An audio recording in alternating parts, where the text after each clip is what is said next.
नमस्कार दोस्तों, PD group में आपका हार्दिक स्वागत है। जैसा कि आप सब जानते हैं, अभी कोरोना काल चल रहा है और कोरोना काल में हम लॉकडाउन 4.0 में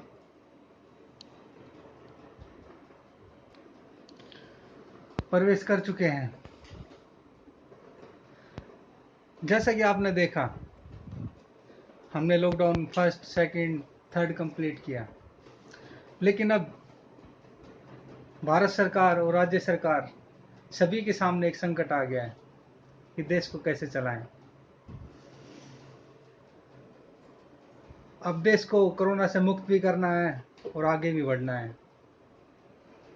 अब ऐसी सिचुएशन आ गई कि हमें आगे भी बढ़ना पड़ेगा और इस कोरोना काल संकट से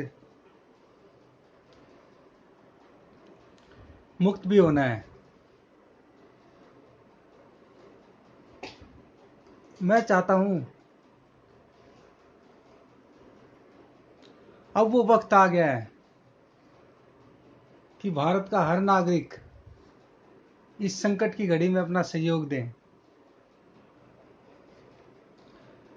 तो मैं आज आपके सामने दिखा रहा हूं कि इस वक्त हमें क्या करना होगा जिससे हम राष्ट्र के हित में और राष्ट्र को इस संकट से बचा सकते हैं।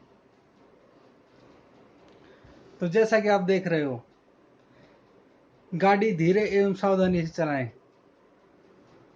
दोस्तों, कोरोना काल से पहले वक्त कुछ और था, लेकिन आज वक्त कुछ और है। जैसा कि आपको पता है, हमने सोशल डिस्टेंसिंग और ये सब चीज़ें फॉलो करनी है।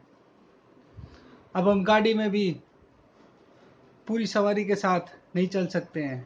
अब बसों में भी सीट्स आधी खाली रहेंगी क्योंकि सोशल डिस्टेंसिंग को मेंटेन करना है। लेकिन अब सभी को आगे भी बढ़ना है। तो मुझे ऐसा आभास हो रहा है कि अब ट्रैफिक पहले के मुकाबले ज़्यादा होगा। तो भीड़ भी बढ़ेगी, लेकिन हमें उसको बढ़ने भी नहीं देना है क्योंकि सोशल डिस्टेंसिंग मेंटेन करनी है। तो इसमें हर नागरिक को सहयोग देना होगा कि वो अपने आप को इस काबिल रखे कि सोशल डिस्टेंसिंग मेंटेन रहे, ताकि सभी का भला रहे। क्योंकि हम नहीं जानते कोरोना किधर, किसके पास, कहाँ घूम रहा है। इसमें एक सावधानी है जो हमें बचा सकती है। तो मैं आप सभी से सहयोग करता हूँ कि अब जब भी आप घर से बाहर निकलें तो गाड़ी को धीरे चलाएं और सावधानी से चलाएं। क्योंकि अगर इस दौरान कोई भी दुर्घटना होती है तो मैं आपको बता दूं कि आज लोग किसी पीड़ित व्यक्ति के को ना तो छुएंगे और ना उसकी हेल्प करेंगे, क्योंकि वो उनको डर रहेगा कि कहीं ये कोरोना पीड़ित तो नहीं है। तो मैं चाहता हूं कि आप सब लोग पूरी सावधानी के साथ गाड़ी चलाएं और धीरे चलाएं और अपने बच्चों को, बड़े बूढ़ों को भी इससे अवगत कराएं। हो सकता है नौजवान साथी काफ़ी दिन से घर में थे और बाहर निकलते एकदम स्पीड से गाड़ी चलाने की कोशिश करें। अब वो नहीं करना है, वक्त बदल चुका है। अब कोरोना काल चल रहा है। तो मैं सभी से विनती करूंगा कि गाड़ी धीरे चलाएं और सावधानी से चलाएं। सेकंड में देखो, अगर किसी व्यक्ति के साथ दुर्घटना हुई है तो मानवता का परिचय देते हुए उसकी मदद करें। दोस्तों, आप लोग उसको छू नहीं सकते तो कम से कम एम्बुलेंस को तो फ़ोन कर सकते हैं अगर किसी के साथ दुर्घटना हुई है तो। पहली बात तो है, सबने सावधानी रखनी है। अगर फिर भी हो जाती है तो कृपया करके एम्बुलेंस को ज़रूर फ़ोन करें, क्योंकि आपको भी पता है हमारा सारा हॉस्पिटल का स्टाफ, सारे कर्मचारी, वो इस कोरोना काल में वो भी बहुत ही बिजी हैं और देश सेवा में लगे हुए हैं। लेकिन फिर भी अगर कोई व्यक्ति किसी दुर्घटना का शिकार हुआ है तो कम से कम उसकी मदद करें, चाहे वो प्रवासी मजदूर हो या वैसे किसी एक्सीडेंट या दुर्घटना का शिकार हुआ हो। कम से कम इतना तो हम कर सकते हैं।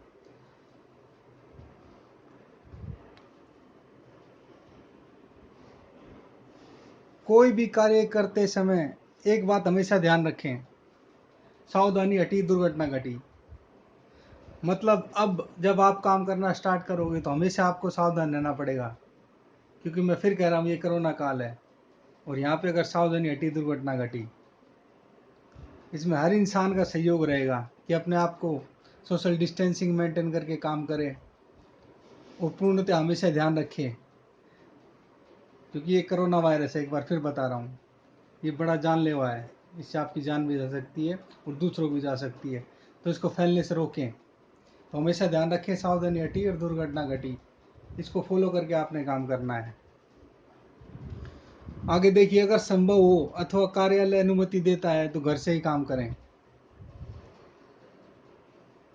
दोस्तों, मैं इस पॉइंट को इसलिए कह रहा हूं कि इससे क्या होगा, इससे ये होगा कि रोड पर ट्रैफिक भी कम होगा, क्योंकि जब आप घर से काम करेंगे तो आप घर से बाहर नहीं निकलोगे और पब्लिक ट्रांसपोर्ट या स्वयं का कोई व्हीकल यूज ना करोगे, तो रोड पे इससे ट्रैफिक कम होगा और सोशल डिस्टेंसिंग मेंटेन करने में आसानी रहेगी। लेकिन ये जरूर ध्यान रखें कि आपको घर पे भी काम करना ही है। आपको काम चोरी नहीं करनी है। आपको ये समझना है कि मैं घर पे भी ऑफिस की तरह ही काम कर रहा हूँ, और आपस में तालमेल मिला के काम करना है। भीड़ भाड़ वाली जगहों पर न जाएं। दोस्तों, ऐसा नहीं है कि आप अब ये समझो कि हम बाहर निकल गए तो हम पहले की तरह भीड़ भाड़ वाली जगह पर जा सकते हैं। आपको उसको अवॉइड करना है। अगर आपकी कोई मजबूरी हो या इमरजेंसी हो तभी आपको उधर जाना है। उस समय भी आपने सोशल डिस्टेंसिंग को मेंटेन करना है, अन्यथा मैं फिर कहूंगा सावधानी हटी दुर्घटना घटी। मास्क पहनने के साथ साथ किसी और को भी दें, अतः एक दो मास्क अपने साथ अतिरिक्त रखें। दोस्तों, अगर कोई व्यक्ति मास्क नहीं लगाता है या उसने अपने मुंह को नहीं ढक रखा है, तो आपका फर्ज बनता है उसको सूचित करें।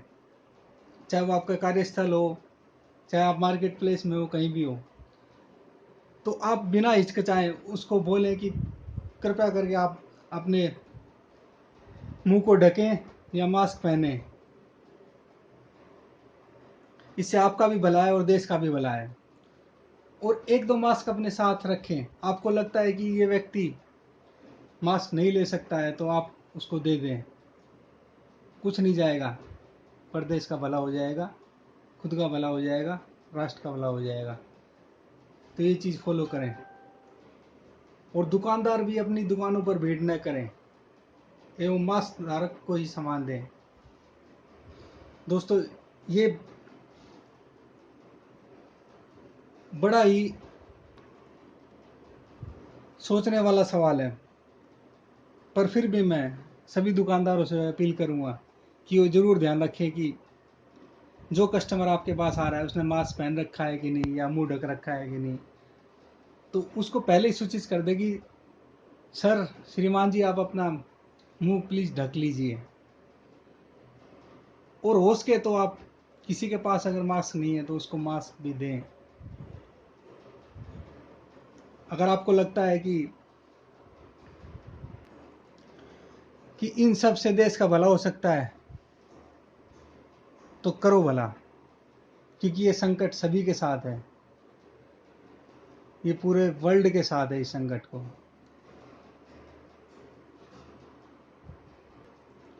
अंत में पीडी ग्रुप यही कहेगा कि आप सब लोग आगे बढ़ें और अपना और अपने परिवार और राष्ट्र का ध्यान रखें और इन सब को फॉलो करें, ताकि धीरे धीरे हम इस संकट से मुक्त हो जाएं। जय हिंद, जय भारत।